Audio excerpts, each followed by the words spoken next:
which maybe you start thinking about some other risk on, risk off that have worked very well over the years. And one of the best is Gary Antonacci's dual momentum system, which is just real simple. Every month at the end of the month, you compare, he uses US stocks, international stocks. You can use any ETF you want for this. Whichever one is outperforming, that's where all the money goes. Right. If none of them are have a positive return, that's the jewel. It's got to have relative and Hmm. positive dual momentum. If both of them are at zero, then the money goes into, of course, T bills or bonds or whatever your allocation is going to be. This has done extremely well over the years, right? It's actually beat the market by about 15% to about 10% since 1974.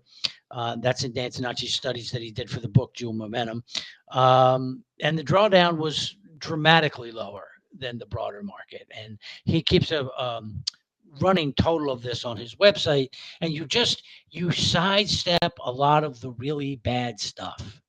I mean, it's not to say you're never going to have a down year because you will occasionally, but you miss the really nasty drawdowns because when things go to zero, you're out, right? You're on the sidelines in T bill waiting for one of those two to start performing above the zero line again and be the leader. Now, what's interesting about this to me is that the system back in March switched to 100% international stocks.